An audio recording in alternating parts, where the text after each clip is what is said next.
And it's agenda item 5, it's under the heading of safeguarding, but it is a particular focus on child sexual exploitation. And I'm going to hand over to Darren Minton as the new head of the West Yorkshire Police Central Safeguarding Governance Unit, but it is a joint report, and I'll probably ask Stuart Piper to make comment as well, who is my safeguarding coordinator for the Office of the Police and Crime Commissioner. Thanks, Darren. Well, perhaps just by way of introduction, if I may, Commissioner.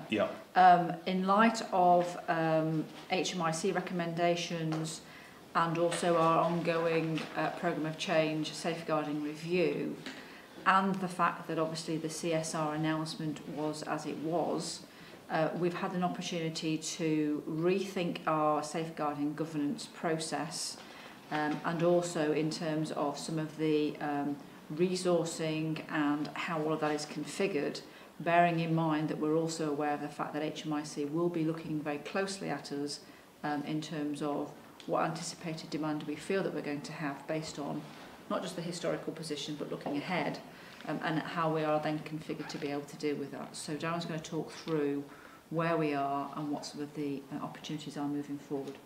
Okay, thanks, Chief. Commissioner.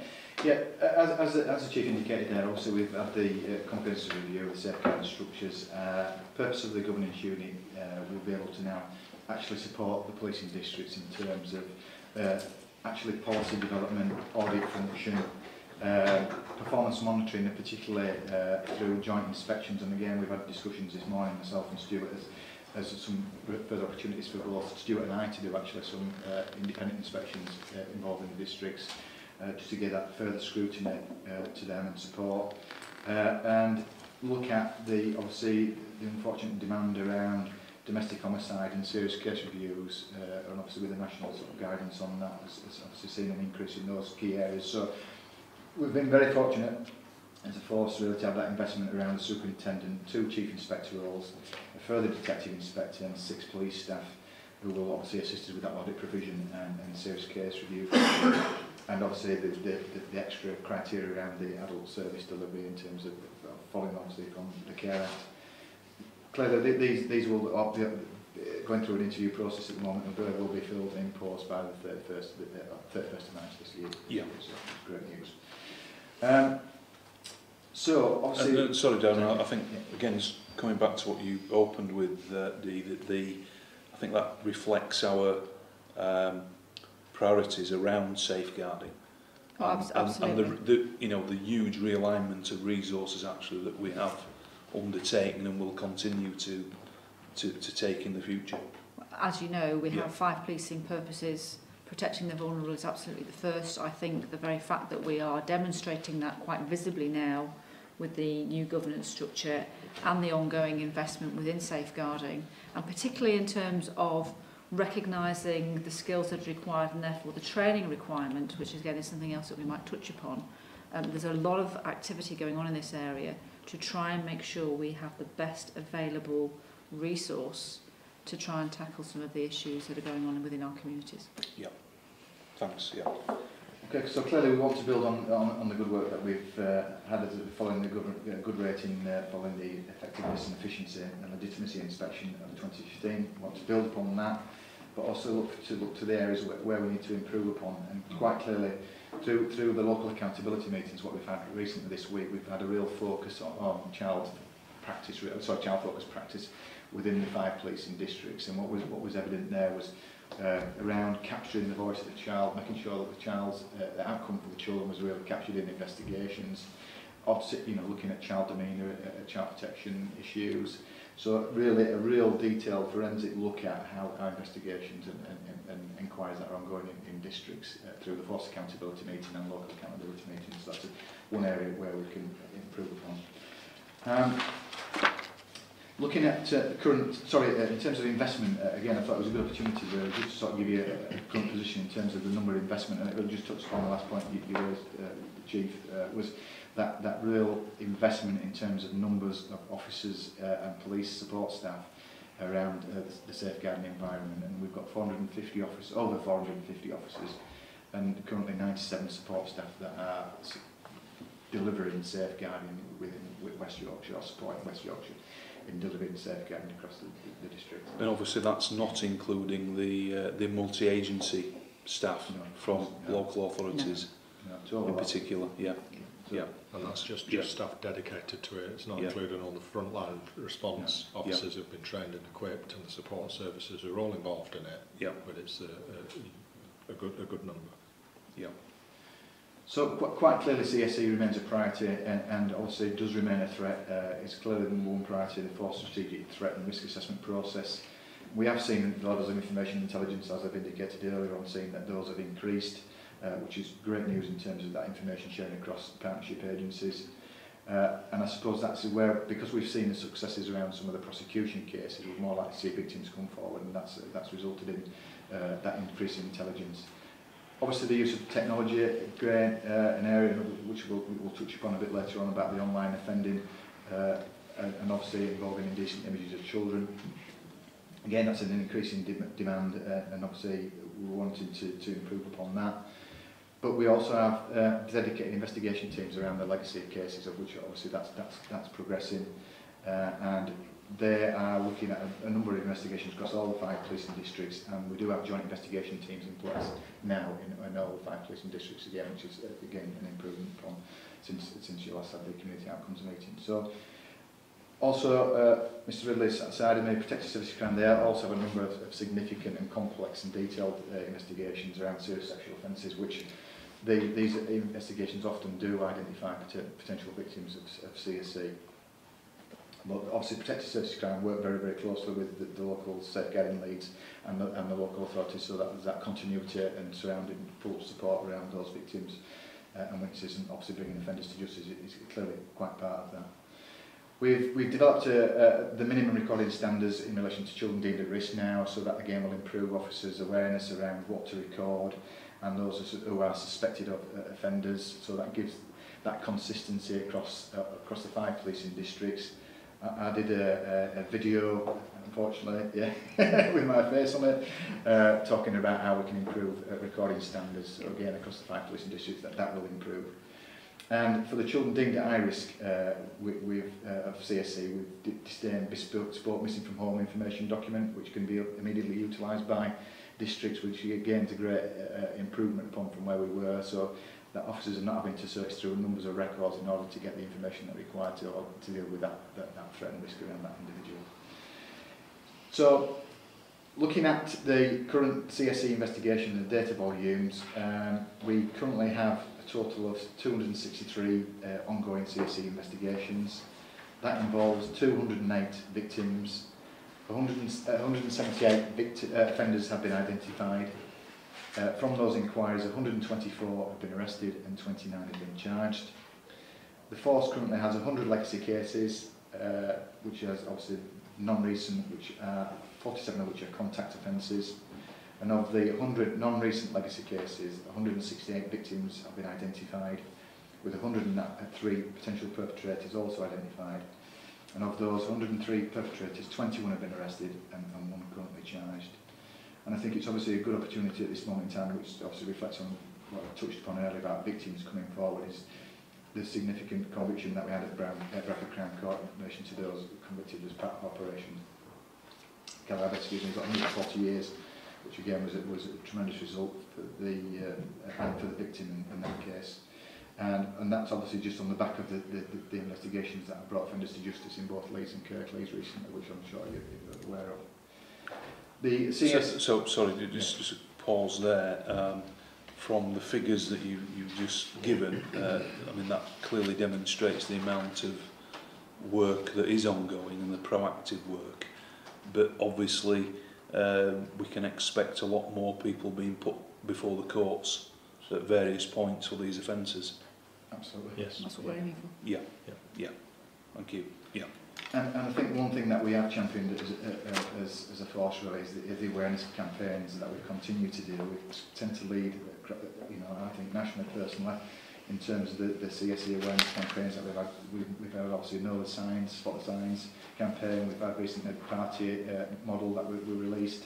And those are seen as exemplars, in my opinion, two of the forces, and two of the forces have taken those on board. and it's, obviously we've joined the Twitter world of Safeguarding Governance Unit, and we've obviously circulated that to all adult board managers and all child board managers for them to circulate to those areas where we can actually get those key messages out at a quick time around safeguarding. Obviously that links in with sort of the advancement in technology.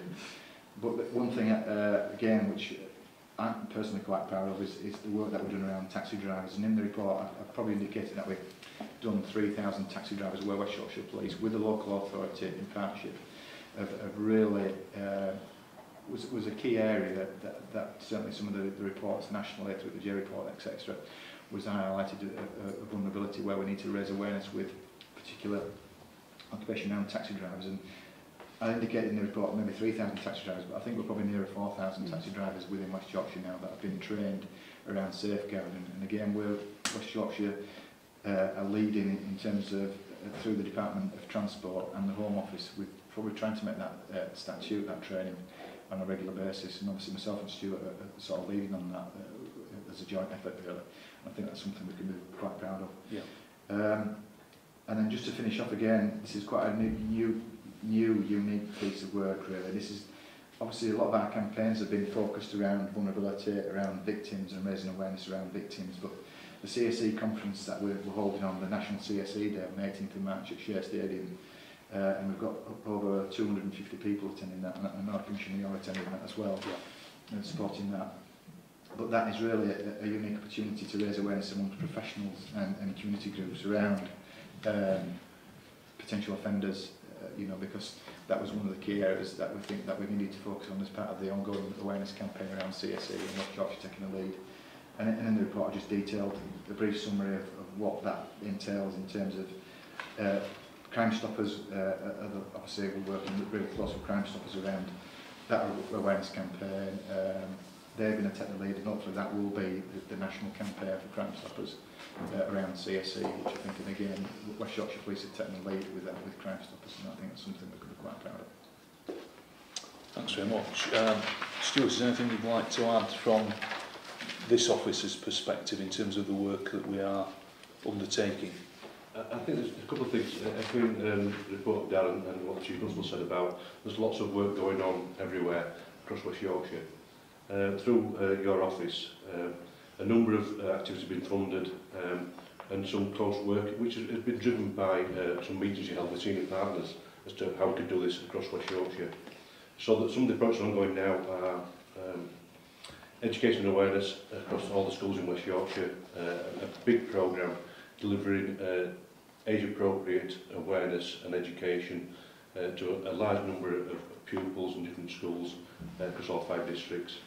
There's some groups that I manage and are part of locally, and also West Yorkshire CSE Strategy Group. Again, senior people who can actually make things happen in the districts.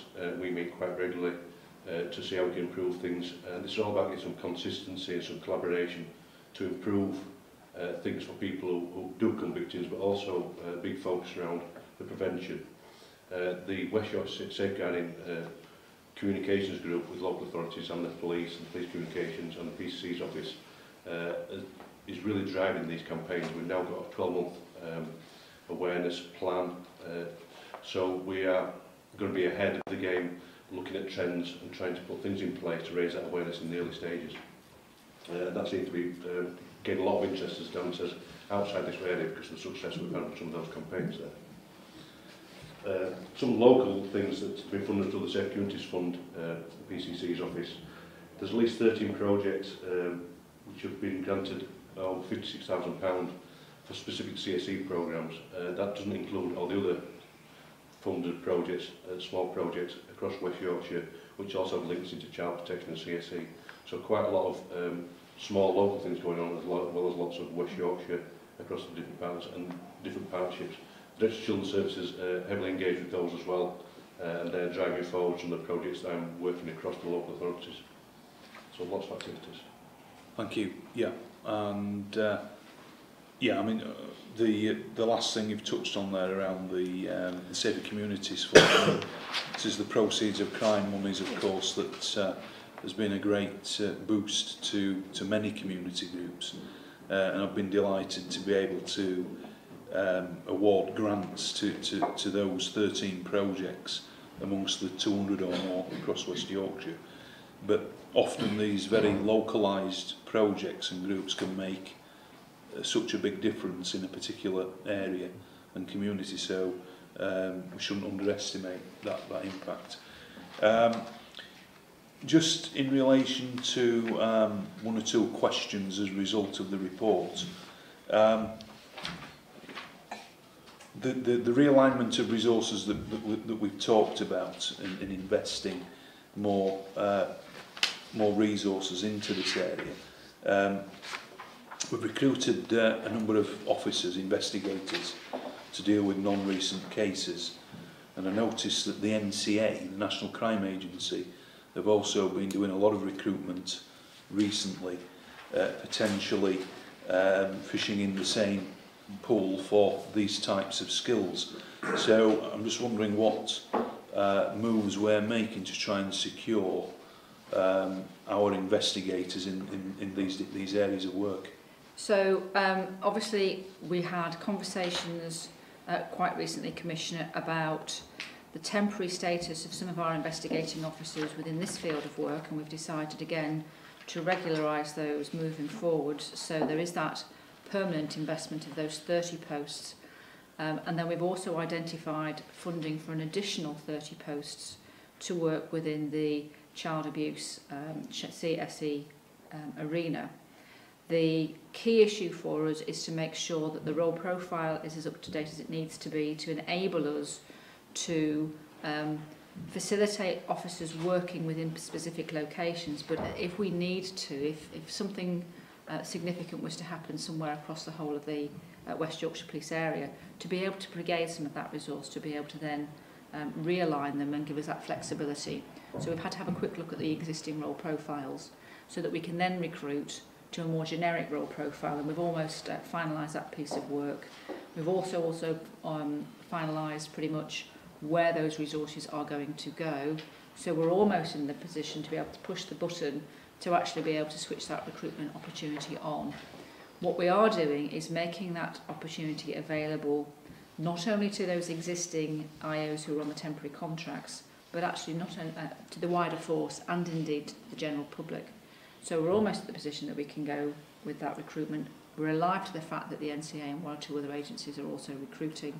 We're aware of the fact through feedback from our own people who are currently on those temporary contracts that they want to stay working for West Yorkshire Police. And so I do think actually we're not going to be in a position where we're likely to lose a significant amount of resource and skills. Far from it. Actually, I think we're about to be able to enhance our own position. I don't know if there's anything you want to add, John, or the harsh reality of the financial circumstances, joining the NCA, you become an NCA officer, and that gives you warranted powers, and therefore that attracts a greater salary. We're not in a legislative position to be able to do that. But I think, as the Chief says, the locally based, local service delivery, the type of people we employ in safeguarding is there. We want to serve West Yorkshire. Yeah, no, that's good to hear, because obviously as part of the overall budget setting and the extra funding we made available initially for investigators, cybercrime and human trafficking, I certainly, and I'm sure you do, want that message, strong message to go out that Absolutely. We are committed to this for the long term with regards to these types of services within West Yorkshire Police. Okay, just one last question then. We've talked about trafficking in previous questions, but do you get a sense there's a growing link between CSE, child sexual abuse, and some of the human trafficking cases that we are now coming across? Certainly interdependence is there in terms of the type of trafficking. If it's children that have been trafficked, there's a potential risk that they will be trafficked for CSE type offences. Yeah. And just finally then, I'm aware that there is a review of the national referral mechanism, which is the method by which victims of human trafficking are referred into this mechanism that is currently run by the Salvation Army, who've got the contract, and West Yorkshire is obviously part of that pilot review. Yeah. Do you think that we are making sure that these types of issues are being fed in to that review? The fact that we've had the opportunity to be, you know, a leading force within the pilot has provided with that understanding and the ability to provide the information into the review. So I'm confident that we'll be providing a significant amount of information that will drive the direction of the mechanism in future. Okay, right, fine. Thank you. There are no further questions from me. Any other comments? No. Okay. Thank you very much for that report.